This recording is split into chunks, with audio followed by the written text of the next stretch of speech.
de poder reconstituir los territorios precolombinos. Imagínense una Antioquia en el altiplano, en el territorio aymara, quechua, donde desde el 53 se tiene propiedades individuales. Es muy complicado. Entonces, hay un manejo a medias de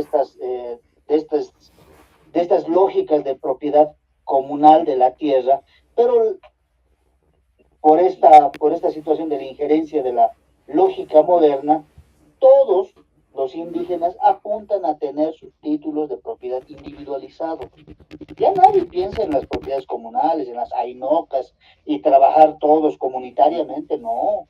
No, ahora más bien el indígena, ya el Zeinaga va a llamarle el cholo, ese indígena que está en el área urbana, que tiene algo todavía de su identidad, pero que por el tema de incorporación de la lógica citadina moderna, tenderá más a movilizarse o tendrá más prácticas del, europeas, en el sentido de lógica, ya ya no responde a esa lógica anterior.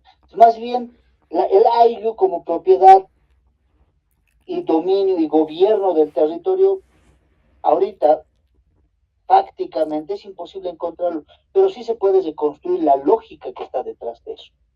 Entonces, ese sería un desafío ahora para poder subsanar o poder curar estas etapas, estos periodos de anquilosamiento, para poder constituir plenamente este sujeto político barrado. Ese sería el desafío ahorita, encontrar esos elementos que puedan permitir la movilización y la rearticulación de este bloque, de este sujeto político indígena. Gracias. Otra ronda de preguntas, intervenciones, compañeros, compañeras. Compañero Gerardo, por favor.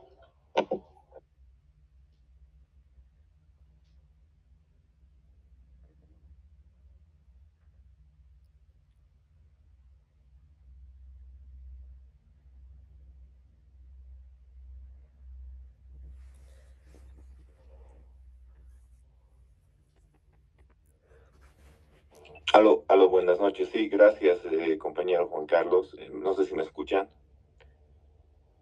Aló. Sí, claro. Ah, ya, perfecto.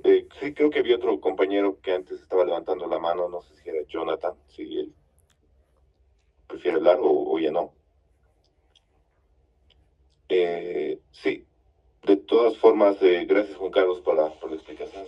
Bastante interesante lo que has expuesto y bastante profundo a la vez. Lo que yo quería preguntarte era justamente sobre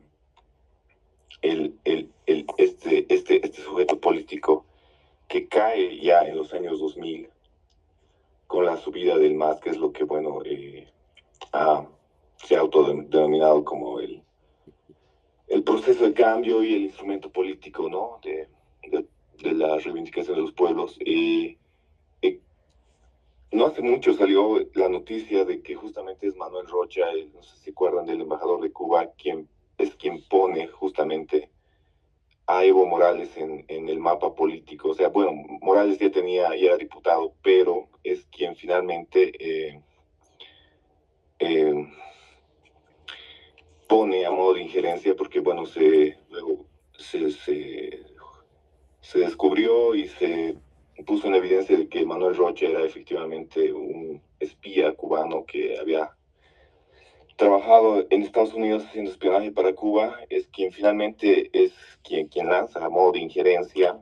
O sea, ¿cómo tú ves esto de la injerencia externa sobre cómo se maneja el sujeto político en Bolivia? O sea, parecería que sí existe el sujeto político de la base indígena, pero también parecería que se lo maneja desde afuera. Y es como dijo el compañero Marco Antonio, que finalmente son escaleras. Y si algún momento has visto cómo se maneja esta intromisión, ya sea a favor o en contra. Bueno, simplemente eso, gracias.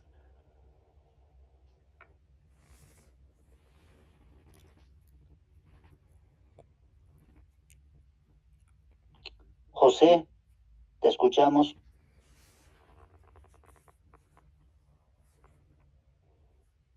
¿Cómo están? Buenas noches. Es muy interesante la exposición que realizaste, específicamente, ¿no? Con este marco, esta época de este año, simbólicamente 2025, como serían 200 años de la fundación de una especie de identidad forzada, ¿no? Que trató de abarcar, no sé, de inicio a las personas que fundaron este país, que es justamente esa identidad mestiza, pero en varios niveles se ha idealizado, ¿no? O sea, como que siempre han existido personas que han sido aisladas de una concepción, digamos, de pertenencia, de pertenecer a la nación, digamos. Y, no sé, en ese sentido me llega, tengo algunas ideas tal vez un poco fragmentarias, ¿no? O sea,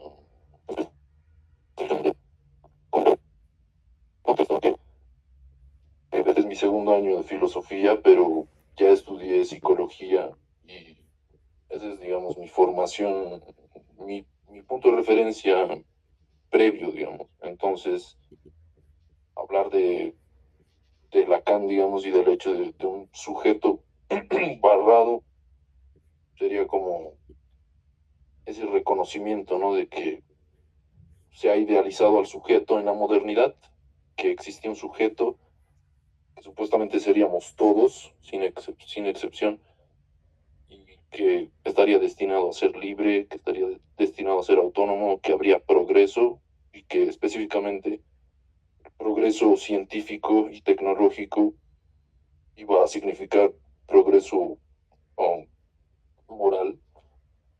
Y en ese sentido como que, mm, no sé, es complejo, ¿no? Porque el marco histórico moderno recién empieza a hablar, a tomar en cuenta muy, muy marginalmente lo que no es europeo, por así decirlo, ¿no? El hecho de la globalización como un fenómeno que surge desde las revoluciones industriales y que en la época en la época victoriana, ¿no? En Inglaterra llega un punto en el que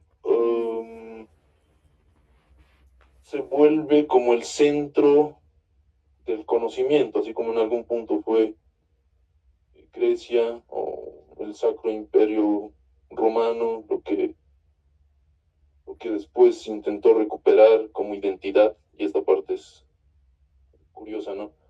Recuperar una identidad del pasado, eh, en lo que fue Alemania, ¿no? Y todos los sucesos del siglo XX.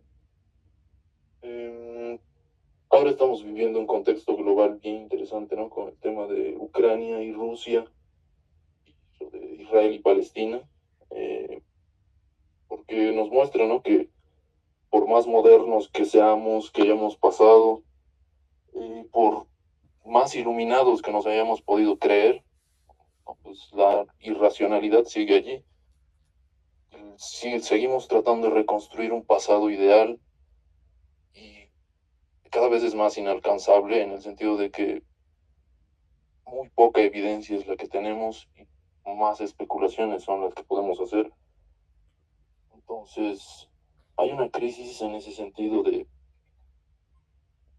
um, después de la modernidad, ya con la globalización, a este punto de la época contemporánea, y habiendo cruzado esa parte posmoderna como transición, digamos, queda bastante de esa desilusión con la modernidad y se puede ver en la población, ¿no? Como existe esa mentalidad de que de desconfianza a la ciencia, por ejemplo, porque sería un instrumento moderno que ha intentado desde una posición autoritaria controlar el conocimiento, digamos. Lo cual puede llegar a ser una crítica legítima, pero dentro de los márgenes ideológicos, digamos, ¿no? Porque sí se puede ideologizar la ciencia, por así decirlo. pero la ciencia en sí misma no es ideológica. Hay varios factores y esto llega a un punto en el que, no sé, nuestra identidad como bolivianos se va diluyendo, digamos, ¿no? Y no es algo que solo sucede aquí, sucede en todo el mundo, especialmente con este tema de la globalización y específicamente la cultura, la industria cultural, con ese término de adorno, la industria cultural de Estados Unidos, digamos, ¿no?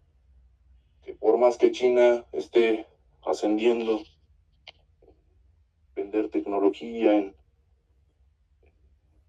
cosas, no sé, vehículos más tangibles, por así decirlo, Estados Unidos ha mostrado que puede venderse la ideología, que se puede, se pueden crear identidades, por así decirlo, se pueden moldear identidades a partir de los hábitos, del arte, de la cultura misma, de las películas, de la música. Y creo que en ese sentido estamos en desventaja, ¿no? Porque aquí mucha gente todavía no tiene esa perspectiva de qué es boliviano, debería sentirme orgulloso de ser boliviano. Y ahí entra la cuestión de las categorías, ¿no? Soy paseño, soy boliviano, soy latinoamericano, no sé, soy, soy humano, por así decirlo.